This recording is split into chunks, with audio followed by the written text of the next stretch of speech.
¿Qué tanta pobreza y desigualdad puede resistir la democracia mexicana? De eso hablaremos con José Woldenberg. Para iniciar, los invito a que veamos el siguiente reportaje. La democracia mexicana sigue siendo frágil y enfrenta constantemente amenazas que van desde las de corte estructural e institucional hasta las generadas por la delincuencia y del otro lado los poderes fácticos que buscan constantemente ampliar su base de privilegios. Son innumerables los mexicanos que cuestionan la utilidad, eficacia, justicia y representatividad de su democracia. Ello se refleja, por ejemplo, en los procesos electorales. Durante la elección presidencial de 2012, la participación ciudadana fue de 63%. En las elecciones locales y aquellas para renovar al Congreso, suele ser aún menor. El nivel de participación habla de una clara desconfianza del mexicano en sus instituciones democráticas. De acuerdo con el informe Latin Barómetro, la pérdida de confianza y credibilidad en la democracia disminuyó 9% durante los años 2010 y 2011, debido, entre otras cosas, al incremento en la violencia en el país.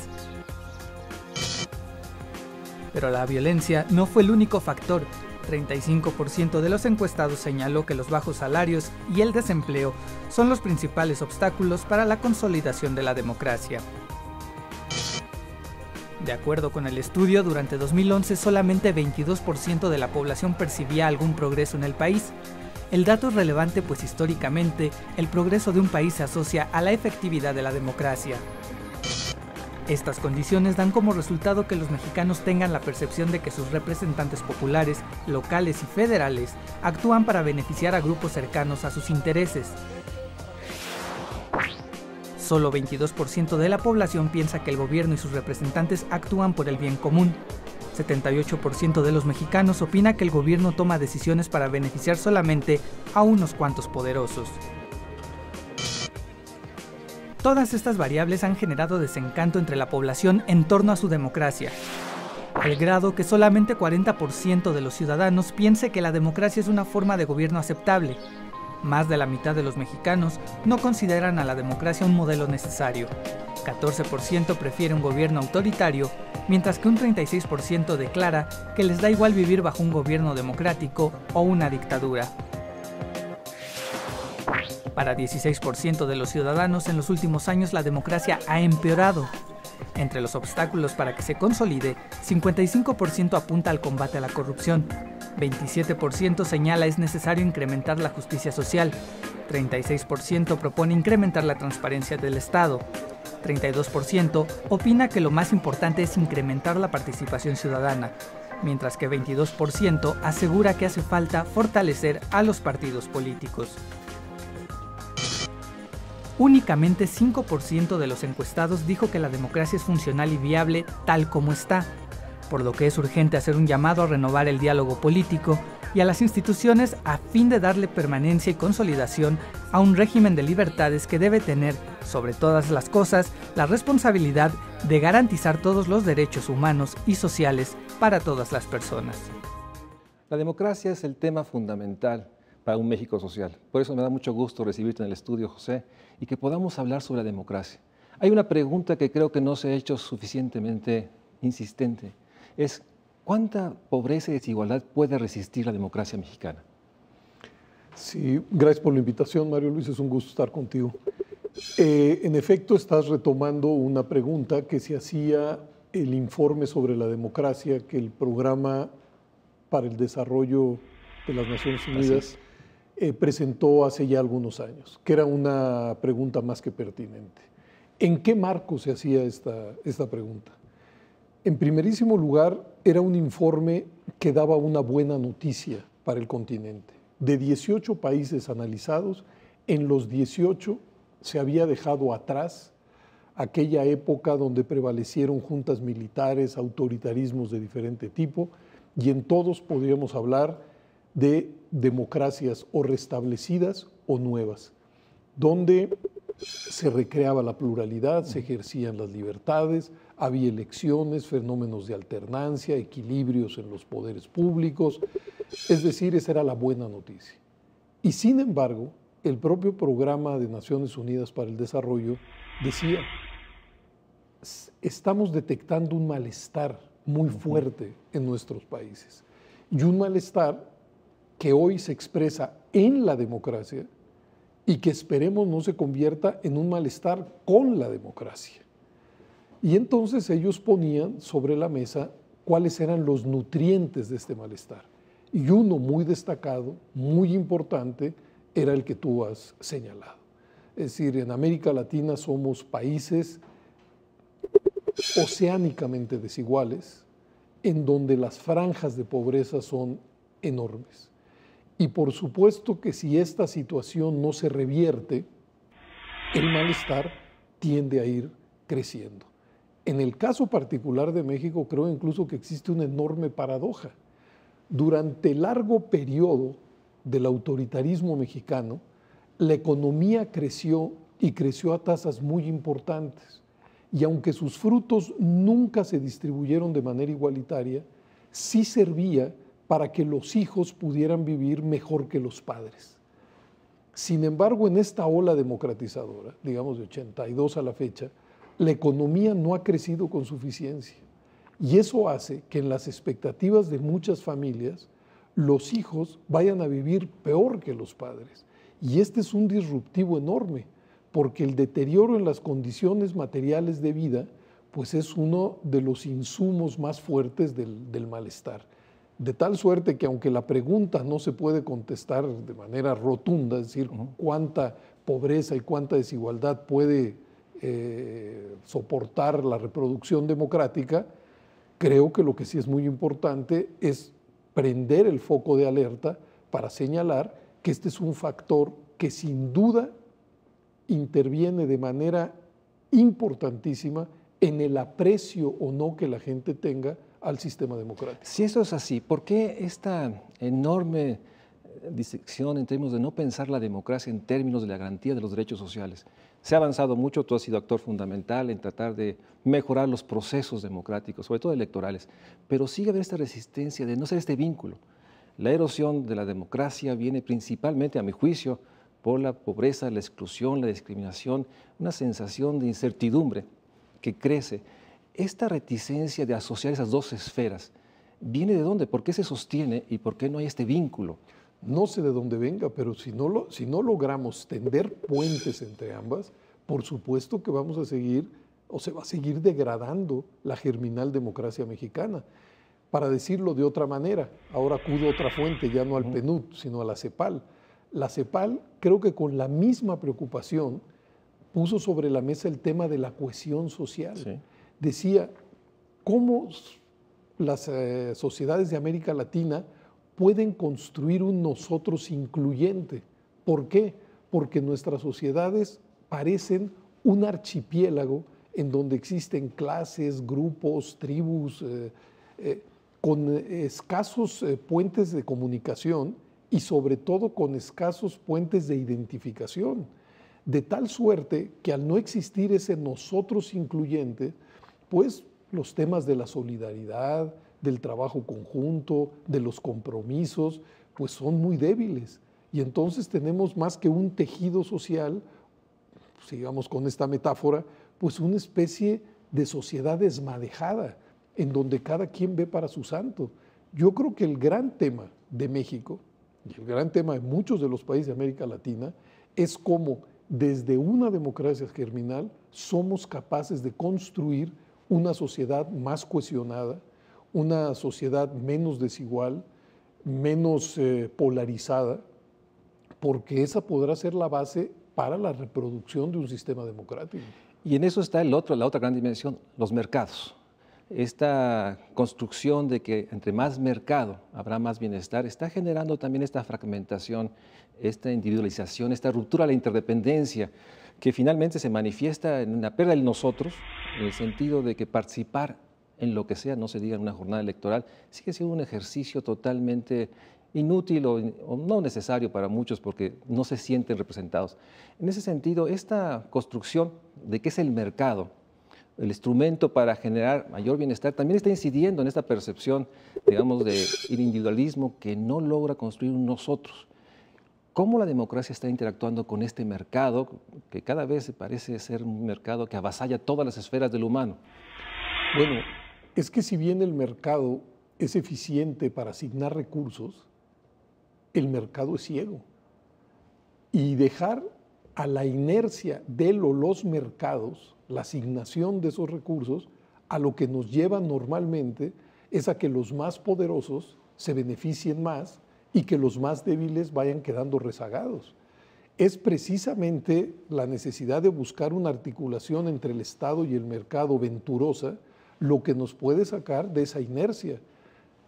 Países como el nuestro, de por sí desiguales, ancestralmente desiguales, dejadas al libre juego de las fuerzas del mercado, difícilmente construirán cohesión social y difícilmente construirán un proyecto que nos incluya al conjunto de los ciudadanos mexicanos. Entonces, si en algún terreno adquiere sentido la política, es precisamente en eso. Es decir, cómo desde las instituciones del Estado podemos construir un México más habitable para todos, menos excluyente. Tocaste el tema de la política. Pareciera ser que hay esta fijación que la política y lo político es solo lo que hacen los representantes, ya sea de partidos o de poderes, cuando la política es el haber ciudadano para incidir en lo público. También tenemos esta enorme resistencia de hacer política de los ciudadanos, de realmente involucrarse, que está atrás finalmente de lo que sostienes. O sea, esta desilvanada sociedad que pierde cohesión genera esta reticencia a hacer política en todos los ámbitos y también en el ámbito social. Bueno, es que creo que por desgracia tenemos una sociedad civil, es decir, una sociedad organizada muy débil y epidérmica. Son muy pocos los conciudadanos que participan en algún tipo de organización social. Son muy pocos los mexicanos que intervienen en los asuntos públicos. Son muy pocos aquellos que tienen iniciativas tratando de modular o de impactar lo que sucede en el ámbito de la política. Y eso hace que el mundo de la política se autonomice hasta cierto grado del mundo de la sociedad. Creo que ahí donde existe una sociedad civil más fuerte, con propuestas, con vigilancia a lo que hacen las instituciones del Estado, con iniciativas, los propios estados democráticos suelen ser más fuertes. Estamos hablando sobre democracia y el México social. Vamos a un corte y regresamos para seguir hablando con José Woldenberg.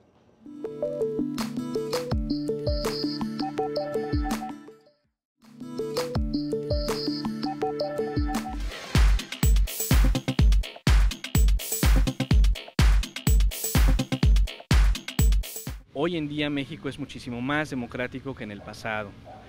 Si bien es cierto que todavía nos hace falta lograr perfeccionar este modelo democrático que tenemos hoy en día, porque, bueno, pues no acabamos de encontrar una identidad propia para vivir esta democracia.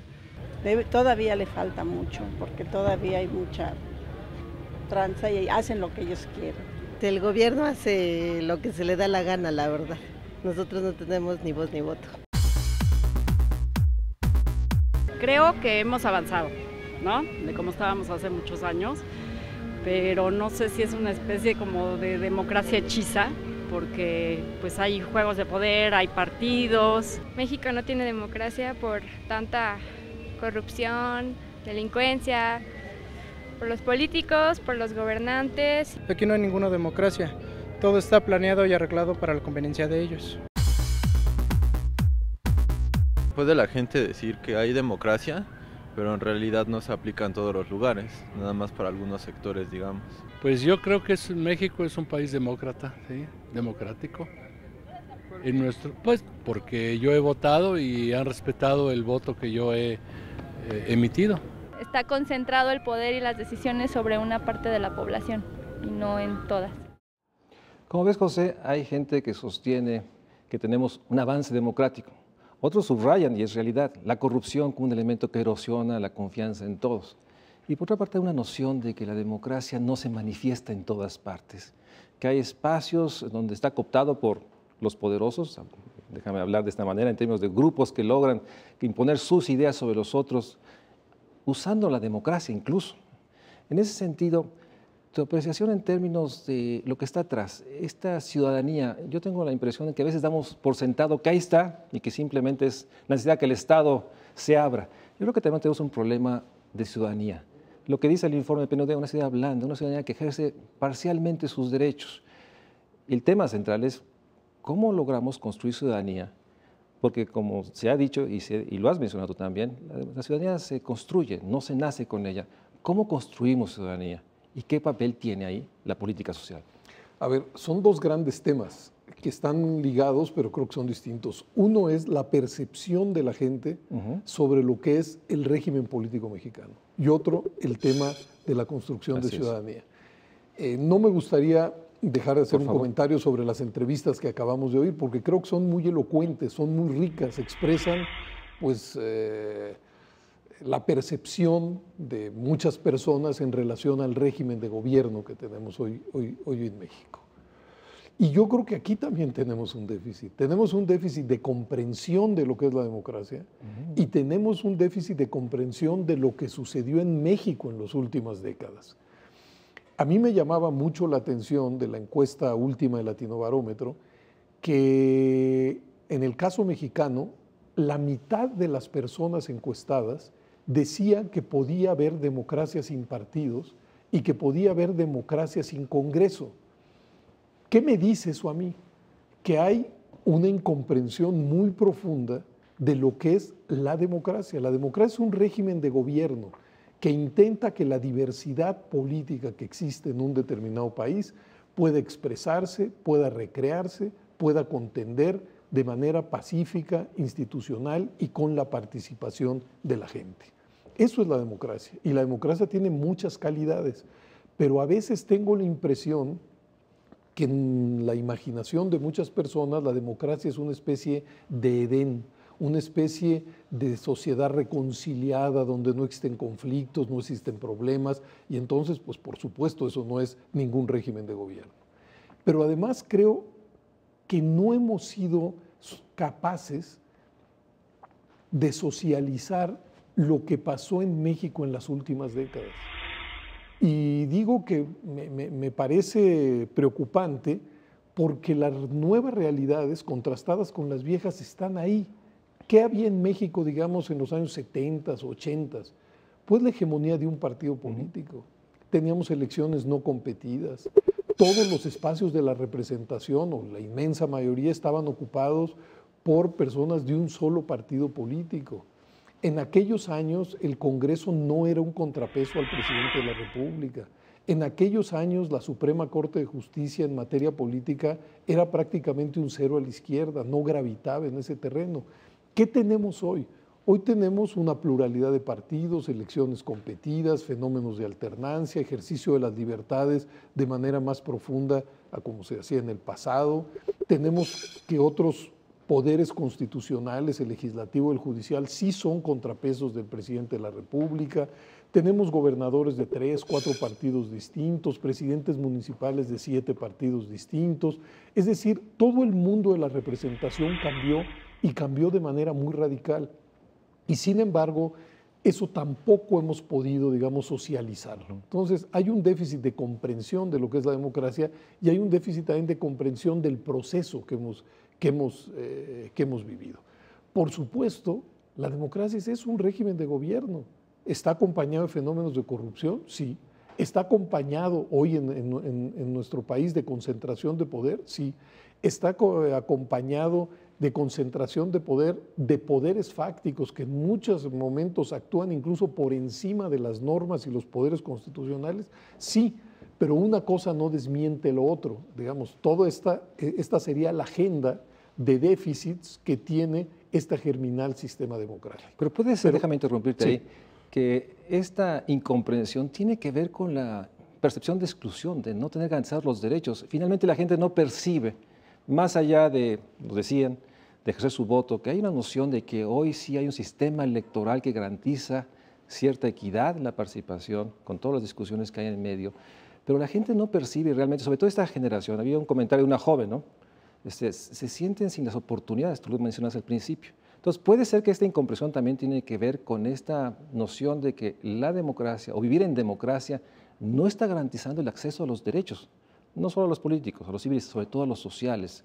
¿Será por ahí que debemos encontrar? Sí, pero digamos, haciendo un ejercicio analítico vale la pena distinguir los asuntos, ¿no? Es decir, yo sí creo que las fuentes fundamentales del malestar están en el no crecimiento de la economía, en el deterioro de las condiciones de vida materiales, en la desigualdad, en las enormes franjas de pobreza que existe en México. Yo creo que esa es la fuente, el caldero fundamental donde se alimenta el malestar, el desafecto con los partidos, con los congresos. La distancia a la política y al político. Yo en eso estoy absolutamente de acuerdo. Pero sí me gustaría subrayar este asunto específico. No hemos logrado socializar ese tránsito democratizador que para mí es venturoso y que creo que cualquiera lo podría ver. Ahora, ¿por qué creo que entre nosotros ese cambio no tiene la centralidad que sí tienen otros países? Yo ahí veo también otras dos fuentes. Una, que en el caso del PRI jamás fue capaz de reconocer que México estaba desmantelando un sistema autoritario y construyendo una germinal democracia, porque desde el discurso oficial México siempre había sido democrático, una democracia que se perfeccionaba. Así es. La otra fuente tiene que ver con la oposición, una oposición que incluso siendo usufructuaria de los cambios que se estaban produciendo, jamás, digamos, concedió virtud a esas reformas que se hicieron entre 1977, digamos, y 1996, ¿no? ¿Por qué? Porque si decía que esas eran reformas progresivas, pensaban algunos, estamos legitimando al régimen. Entonces, por la vía oficial y por la vía de una cierta oposición, un proceso que para mí fue muy virtuoso, que nos permitió pasar de un sistema de partido hegemónico a un sistema de partidos equilibrado, de elecciones no competidas, elecciones realmente competidas, de un mundo de la representación monocolor a un mundo de la representación plural, no se aprecia. Ese era mi punto, pero tú tienes razón. Es decir, el malestar no tiene que ver en lo fundamental con eso, sino que creo que el metro fundamental con lo que las personas miden y hacen bien su desafecto o su afecto por el sistema democrático, tiene que ver con la mejora o no de sus condiciones materiales de vida. Y por desgracia, en los últimos años, pues eso no ha sido posible para franjas importantísimas de la sociedad mexicana. Y está el otro tema, la ciudadanía. Pareciera ser, desde el discurso oficial, se da por sentado, incluso los discursos de otras organizaciones, que tenemos una ciudadanía y que ésta simplemente requiere de procesos para que se ejerza. Tú lo has subrayado, lo has dicho, tenemos una ciudadanía muy blanda que no ejerce, pero tampoco se está construyendo. ¿Cómo podemos construir más ciudadanía en el país y a través de qué lo podemos construir? Me gusta mucho cómo haces el planteamiento, porque se trata de construir ciudadanía. Formalmente y nominalmente, todos los mexicanos mayores de 18 años somos ciudadanos. ¿Sí? Nos podríamos dar por satisfechos, formalmente. Pero la ciudadanía tiene que ver con la apropiación de los derechos y con el ejercicio de esos derechos. Y eso no se decreta, eso se construye, eso no aparece de la noche a la mañana. Eso, digamos, no es arte de las magias, es una auténtica construcción. Ahora, ¿cómo se construye esto? Yo creo que se construye con organización, se construye con participación, se construye con educación. Es decir, para que una persona sea sujeta de derechos, lo óptimo es que participe organizado con otros para poner sobre la mesa de la discusión sus reivindicaciones, su visión, sus intereses. Y creo que en ese terreno la sociedad mexicana ha construido una sociedad organizada muy débil e incluso polarizada. Yo creo que entre más organización, entre más participación y también entre más educación en materia de derechos y su ejercicio, podremos tener una sociedad más robusta que genere un contexto de exigencia a las propias instituciones del Estado. Para decirlo de otra manera, entre más fuerte sea la participación ciudadana, más fuerte serán las instituciones democráticas del Estado. Pero estamos de acuerdo que el mercado, en el mejor de los casos, construye consumidores. Sí. Toca al Estado construir ciudadanía, toca al Estado construir realmente estas habilidades de tolerancia, de respeto a la diferencia, de diálogo, que eso se construye desde una percepción deliberada, afirmativa. Y eso solo puede complementarse con una política social que tenga eso en el centro y obviamente una política educativa.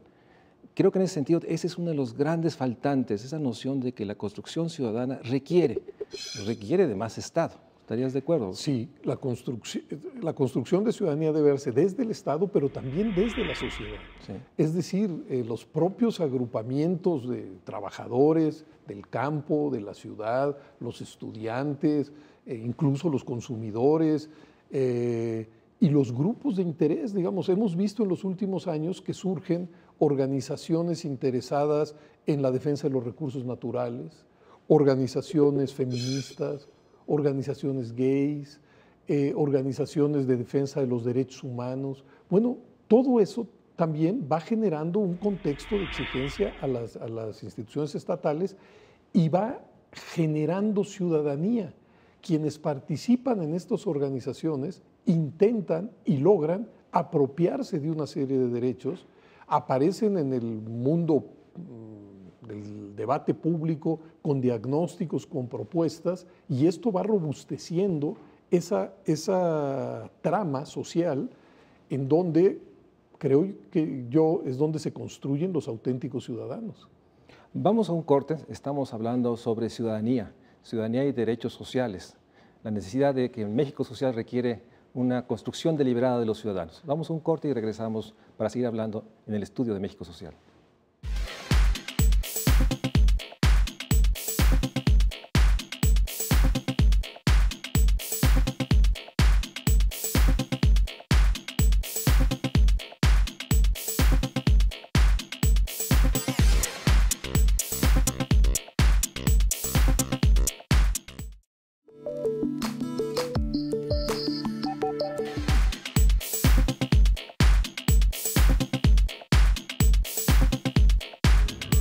Ceder libertades, bueno, de hecho no las tenemos y si las tenemos son restringidas. Pues yo sí estaría dispuesta a eso. Podría funcionar, yo creo que sí sería una de las mejores opciones. Tal vez sí, dependiendo qué libertades. Dependiendo, yo voy a decir que la libertad sería yo creo que lo que dejaría yo ir. Sí, totalmente. Si estuviera en mis manos, todo lo que yo pudiera hacer, lo haría, pero sin pensarlo. Sí, porque como que necesitamos a un presidente, fuerte. No tanto que nos quite muchas libertades, pero a veces no tenemos libertad de salir de nuestras casas. Bueno, mucha gente no sale, y más en la noche porque piensan que la van a matar, la van a secuestrar. Yo, por suerte, pues todavía no pienso eso, sigo saliendo, pero, vivimos aparentemente en un país libre, pero falta mucho, falta mucha seguridad. Me parece que sí, porque tendríamos un país mejor en cuanto a que nosotros tengamos mayores bienestares, y es importante porque la verdad que nuestro país debe de mejorar cada día más. Yo creo que sí, yo creo que es importante el bienestar de todos los mexicanos y pues si para eso hay que sacrificar algunas cosas, yo sí estaría dispuesta. Estamos hablando sobre la debilidad ciudadana y cómo afecta a la democracia. Pero también comentábamos en el corte que esta debilidad ciudadana hoy se ve amenazada por las violencias que están erosionando más las confianzas. Y creo que ese es un elemento inédito por la magnitud y que está realmente no solo erosionando la participación ciudadana, sino el propio Estado. Bueno, sí, otra vez dos caras de un fenómeno quizá que deba verse de manera integrado. Los sistemas democráticos presumen que el sujeto de la política es el ciudadano. Y entre menos participación ciudadana, pues las democracias suelen vaciarse incluso de contenido y suelen erosionarse. Entonces, ahí tenemos una beta que tenemos que fortalecer. ¿De qué maneras multiplicamos la participación? ¿De qué maneras multiplicamos la organización de los ciudadanos?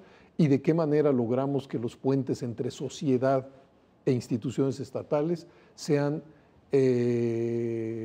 más fructíferos, ¿no? Del otro lado, pues México vive un problema de una magnitud tremenda, que es la pérdida por parte del Estado de lo que los clásicos llamaban el monopolio de la violencia legítima. es decir, esta multiplicación de bandas delincuenciales y en muchos casos de organizaciones de ciudadanos que se arman para defenderse del embate de estas bandas delincuenciales, está generando una espiral de incertidumbre, de violencia y también de miedo que tiñe la vida social y la deteriora. Yo creo que ese es uno de los temas mayores de la agenda, pero es uno de los temas sobre los que yo en particular tengo muy poco que decir, es decir, no soy un especialista en ese terreno, quizá ninguno, pero en ese seguro no. Pero sí veo que ese es un tema que está erosionando la convivencia de una manera muy alarmante. Yo pondría un ejemplo que me parece muy elocuente. Hace 30, 40 años, las calles en las principales ciudades de México eran habitadas por los niños. Los niños se socializaban en la calle. Hoy, por el miedo, ¿no?, los niños están recluidos en sus propios hogares. Es decir, el tema de la violencia, por supuesto, afecta y de manera muy dramática a quienes han sido sus víctimas directas. Esos son las principales víctimas de este torbellino, digamos, ¿no? Pero creo que al final todos somos víctimas, porque en el imaginario público hoy hay más miedo, más incertidumbre, menos confianza de la que eventualmente había hace algunos años. Y eso trastoca rutinas de la vida que son muy importantes. Por ejemplo, yo me imagino que hoy los niños crecen con un miedo mucho mayor a los que eventualmente crecimos en nuestra generación. Los cambios, ¿no?, en todas las dinámicas de sociabilidad han cambiado. Así es. Pero en el fondo has tocado incertidumbre, miedo, una percepción de una desesperanza, en la noción de que probablemente nuestros hijos vivan en un mundo mucho peor, o no tan equitativo, o no tan lleno de los bienes que podamos nosotros darles a ellos. Pero eso está erosionando el Estado mismo. Sí. Y en ese sentido, una de las preguntas más complejas tiene que ver, sabemos que necesitamos más Estado, no solo para regular la economía, que eso ya es un tema, y promover un mercado, digamos, que genere equidad, pero ahora necesitamos un Estado para regular las relaciones sociales, volver a darle esa potestad al Estado.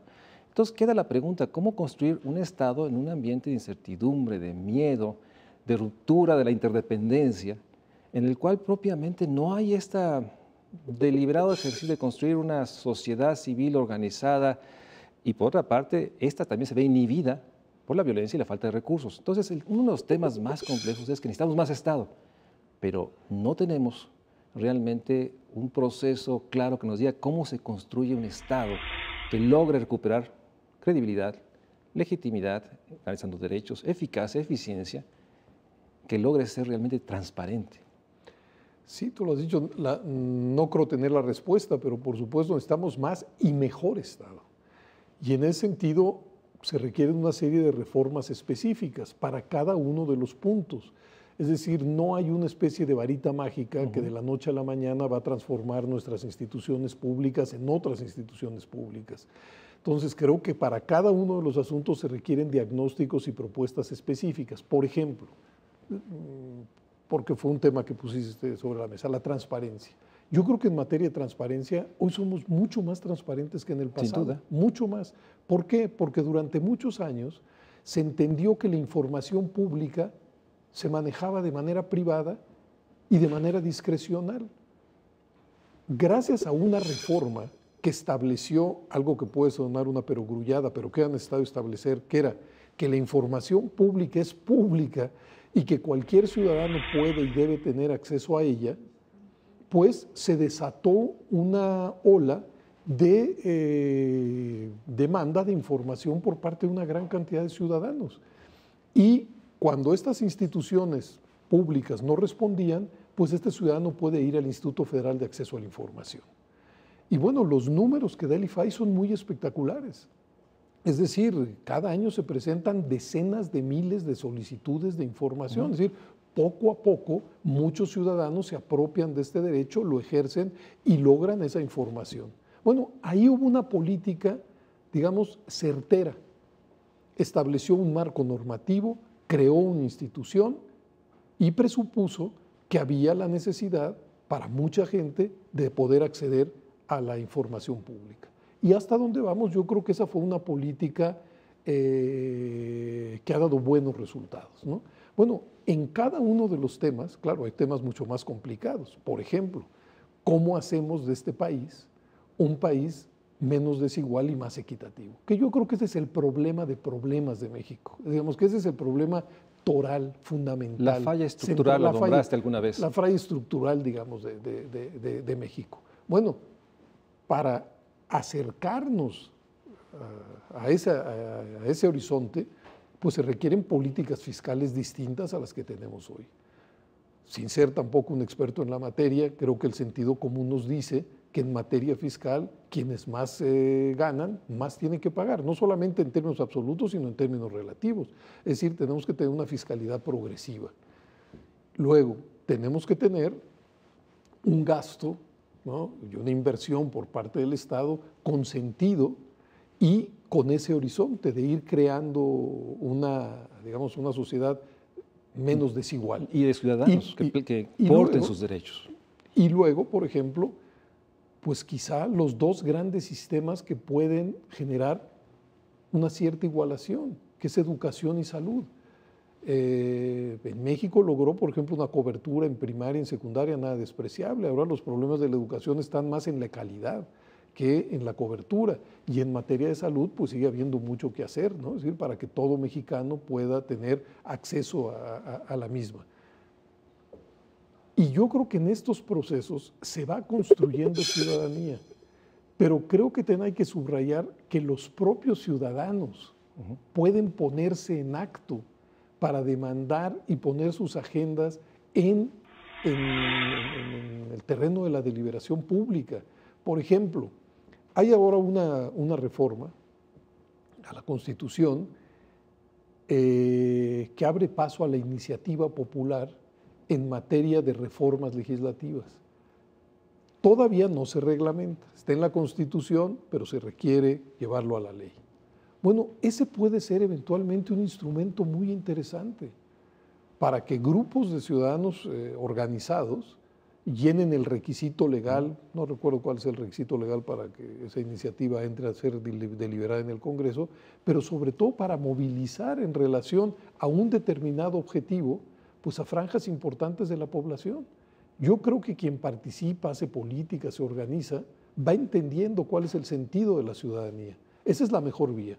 La otra también, por supuesto, es la escuela, ¿no? O sea, desde la escuela... Construir los hábitos ciudadanos. Exactamente, y sobre todo, pues que los niños, los jóvenes, sepan lo que quiere decir ser ciudadano. Es tener una serie de derechos, poder ejercerlos y también una serie de responsabilidades y de obligaciones. Y de habilidades ciudadanas, la confianza en las reglas del diálogo, la tolerancia, la diferencia, el respeto finalmente al marco normativo. Pero tenemos que también aceptar, y tú lo has sostenido, que finalmente esta república tan heterogénea, tenemos estas manifestaciones, digamos, estatales, que también nos hablan de regresiones, de procesos en los cuales pareciera ser esta confusión entre el presidencialismo y el Estado mexicano, ¿no?, que pareciera ser que ponderamos acciones presidenciales como si fueran del Estado. Y tenemos un presidencialismo, un Estado débil. Y en ese sentido creo que también es parte de las confusiones que tenemos hoy en día y que lleva a esta noción que necesitamos nuevamente un centro rector ordenador del todo y que se manifiesta en este dibujamiento de una república que tenemos grandes espacios en los cuales el cuestionamiento a la autoridad estatal, a las autoridades estatales, es severo. Y ahí tenemos también una de las grandes amenazas a la democracia mexicana, una república social que pareciera ser cada vez está más desordenada y que no encuentra un sentido también de nación. Bueno, y quizá tenga que ver con lo que tú mismo estás señalando. Durante muchos años existió una especie de fusión-confusión entre Estado y presidencia. Es decir, había un actor preponderante dentro de las instituciones públicas, que era la presidencia de la República, que era capaz de arbitrar y de subordinar al resto de los poderes constitucionales, organizaciones sociales y demás. Vivimos una especie de hiperpresidencialismo que se derivaba, como bien señalaba en su momento el doctor Carpizo, tanto de las facultades constitucionales como de las facultades metaconstitucionales del presidente de la República. Era el actor de la política y a él se debía prácticamente todo, lo bueno y lo malo. Yo digo que por fortuna, en los últimos años, el mundo de la representación política ha sido colonizado por diferentes fuerzas políticas. Y hoy el Congreso es un actor fundamental, que ya no está subordinado a la voluntad presidencial. Hoy tenemos una Corte que en materia política ha desahogado controversias constitucionales muy importantes. Y hoy tenemos, bueno, insisto en ello, gobernadores de diferentes partidos que a veces se ponen de acuerdo y a veces no, y a veces hay conflictos. Bueno, eso es un resultado del proceso democratizador. Y por supuesto, eso hace más difícil la gobernabilidad. ¿Por qué? Porque no todo el mundo, el presidente, el Congreso, la Corte, los gobernadores, los presidentes municipales, están alineados en el mismo sentido. Y creo que también tenemos que aprender a vivir en esa diversidad, pero buscando, por supuesto, que esa dinámica que se da de encuentros y desencuentros en el entramado estatal pueda ser productiva. Yo por eso, que hago un paréntesis, vi en un primer momento pues, con buenos ojos el Pacto por México. Es decir, los tres principales partidos del país y la Presidencia de la República hacían público una serie de compromisos importantes que iban a sacar adelante. Era reconocer algo que a mí me parece elemental, pero que al mismo tiempo es fundamental, que ninguna fuerza política en el país puede hacer su voluntad porque no tiene el número suficiente de legisladores como para ello, ¿no? Sí, en ese sentido, vamos a un corte, pero yo creo que uno de los temas fundamentales es cómo construimos a partir de los pactos que parece ser que empiezan a ser parte de la manera de construir democracia y sobre todo garantías sociales, podemos avanzar de una manera más acelerada, más rápida, por la que las amenazas están ahí. Vamos a un corte y regresamos al estudio de México Social.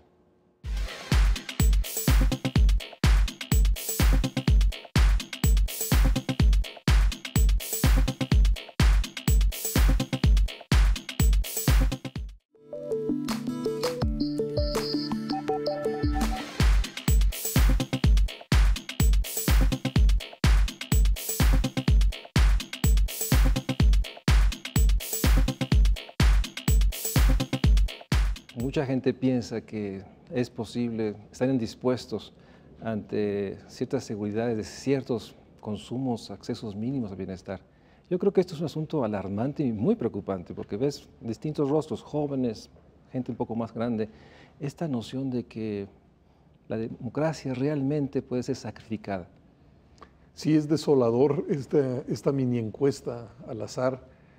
Quizá porque cuando uno ejerce las libertades todos los días, no se da cuenta de su valor. Pero perder, digamos, la libertad de expresión, la libertad de movimiento, la libertad de organización, la libertad de crítica, etcétera, etcétera, pues lo que construyen son escenarios ominosos. América Latina ya ha vivido dictaduras militares en donde se han proscrito a los partidos, las elecciones, se han cerrado los congresos, se han disuelto las cortes, se ha prohibido a los ciudadanos expresarse, manifestarse, organizarse. Y hemos vivido en México también pues, una etapa de autoritarismo, nunca una dictadura, pero sí un sistema autoritario, donde muchas de las libertades estaban restringidas. Yo recuerdo, por ejemplo, que después de aquella represión a la marcha del 10 de junio de 1971, pues pasaron muchos años en las que prácticamente no hubo una sola marcha en la Ciudad de México, a pesar de que se convocaban, la policía las impedía. Claro, ahora quizá el péndulo ha llegado al otro extremo, ¿no? Es decir, hay muchas marchas que en efecto atentan contra derechos de terceros. Pero, hombre, es muy preocupante porque además no creo que en esta materia las personas tengan que optar. Yo creo que lo que hay que construir es, por supuesto, un mayor bienestar, una sociedad más equitativa. Hay que combatir con mucho mayor fuerza y decisión la pobreza y al mismo tiempo mantener el marco de libertades. Para decirlo de otra manera, creo que la tarea del México de hoy es, por un lado, fortalecer su incipiente democracia y, por el otro, construir un país más equitativo. pero optar entre uno u otro creo que es uno de los peores consejos. Claro, la pregunta era esa, y era para ver pues, qué resortes se activan en las personas que van a contestar. Pero pues es desolador muy preocupante. Por otra parte está esta realidad que compartimos. Solo podrá haber un estado de bienestar universal en democracia. Así es. Y entonces necesitamos fortalecer ambos binomios porque esta percepción de que se puede tener mayor bienestar sin democracia no solo es un paso fallido y es un espacio que realmente deja a que los poderes fácticos se apropien más de la riqueza y del ingreso. Entonces, este binomio, estas dos esferas, democracia y derechos sociales, o democracia y México social, creo que también nos ha faltado capacidad de comunicarla y no simplemente pensar democracia en el proceso de alternancia. Y ahí creo que también tenemos un problema de comunicación, de que la gente, o no hemos logrado hacer este vínculo, de que solo podrá haber garantías sociales en democracia. Pues esa quizás sea la tarea de hoy y de mañana, ¿no? Subrayar que México es un país muy complejo, en donde coexistimos gentes con diferentes idearios, puntos de vista, intereses, sensibilidades, y que es ese México plural el que demanda para su reproducción armónica un sistema democrático. Porque, hombre, esta diversidad que hay en México pues no cabe bajo el manto de una sola organización, bajo una sola ideología, bajo un solo programa. Somos un país en ese sentido moderno, ¿no? Con todas las constrechuras que existen, pero moderno en el sentido de que tenemos una sociedad variopinta donde hay pulsiones de muy diferente signo ideológico y político, y que requerimos de un formato para que esa diversidad pueda convivir y competir de manera pacífica. Eso es lo que da la democracia. Pero para que la democracia tenga sentido y la gente la apropie como algo suyo, tiene que ver que hay esfuerzos por construir un México más equilibrado, por un México más equitativo, por un México incluyente. Y en ese terreno sí estamos muy rezagados, porque mientras muchos podemos ejercer nuestros derechos, hay mucha gente que está marginada de los mismos. Mientras muchos de nosotros podemos ejercer nuestras libertades, para muchas otras gentes la propia palabra carece de sentido. Mientras algunas franjas de la población son influyentes en los asuntos públicos, otros se sienten excluidos de los mismos. Entonces, el esfuerzo mayor de México creo que sí tiene que estar dirigido a esta dimensión social que tú has puesto sobre la mesa, y qué bueno que así sea en la televisión, porque en materia de libertades, en materia de democracia, hay avances, pero en materias de generar una sociedad más cohesionada, más igualitaria, que nos permita sentirnos parte de un conjunto, etcétera, etcétera, ahí yo creo que nos falta, y nos falta muchísimo. ¿Tú crees que las actuales dirigencias, hablo de todas, no solo de los gobiernos estatales o federal, hay esta percepción de la urgencia de tener este diagnóstico de esta complejidad y actuar en consecuencia, o tenemos nuevamente el riesgo, que lo hemos vivido, cuando pareciera ser que hay un diagnóstico que simplifica y que encuentra a grandes problemas sociales o nacionales respuestas unívocas que casi implican no cambiar mucho? Sí hay este ánimo, digamos, renovador, este diagnóstico, tú que has estado y que muchas veces vas a reuniones y hablas en distintos foros, ¿existirá? Yo creo que hay un déficit en esta materia. Yo creo que en esta materia la sociedad y en el Estado hay mucha insensibilidad a la desigualdad. Se da como un hecho, como algo que nos ha acompañado y nos seguirá acompañando. Creo que no hay ni la reflexión ni el compromiso suficiente como para tratar de remontar esta desigualdad y hacer un país más cohesionado. No está con suficiente fuerza, porque tampoco quiero exagerar, con suficiente fuerza en las élites de la política, pero tampoco en las élites de la empresa, tampoco quizá en las organizaciones sociales, no está en los medios, por supuesto. Es decir, llama la atención que siendo una realidad del tamaño del Océano Pacífico, no haya la suficiente atención a esa dimensión de la vida, ¿no? Es decir, no somos un México, somos muchos Méxicos. Y ese México fragmentario, pues no es la mejor zona para la reproducción de relaciones democráticas que suponen que son relaciones igualitarias. Y estas brechas que crecen están ahora alimentadas por este malestar, un malestar que se vive muy individualmente, que se expresa en las tomas de carreteras, se expresa en actos violentos o de rechazo a la autoridad. Este malestar que se vive, que se percibe, que probablemente no está en las grandes capitales, este malestar nos puede llevar a estas movilizaciones que hemos visto en países como Brasil, en el cual parecía que hay un rechazo a la corrupción, a la manera que se están dando las cosas, pero tampoco hay una esperanza de que sí van a cambiar las cosas. ¿Sí percibes que este malestar pueda seguir creciendo y llevarnos a una situación de que tengamos que realmente, solo a través de estas grandes movilizaciones, poner en el centro que es la desigualdad, el gran tema de este México social? Bueno, yo creo que estas movilizaciones que ya tenemos, ¿no?, y estas expresiones, lo óptimo sería que desembocaran en organización que permitiera que las agendas particulares de los diferentes grupos se pusieran sobre la mesa y tuvieran interlocución y fórmulas de solucionarlas. Es decir, no es un tema sencillo, porque el malestar puede también generar, digamos, explosiones sociales efímeras, volátiles, y lo óptimo es que los diferentes grupos, sectores, puedan concurrir al espacio público con sus propios diagnósticos y sus propias propuestas, lo cual robustecería el espacio público y eventualmente podría generar, pues, compromisos de las instituciones públicas con los problemas más acuciantes de las personas, ¿no? En ese sentido, creo que no hay duda. Tenemos que construir un México social y eso pasa por construir más democracia y pasa por recuperar o fortalecer el Estado y enfrentar la incertidumbre. Yo quiero agradecerte enormemente, José, que hayas estado en el Estudio México Social, porque compartimos, solo habrá un México social si hay una democracia sólida, consolidada, con ciudadanos plenos. Muchas gracias, José, por estar en el estudio. Gracias a ti, de veras, ha sido un gusto.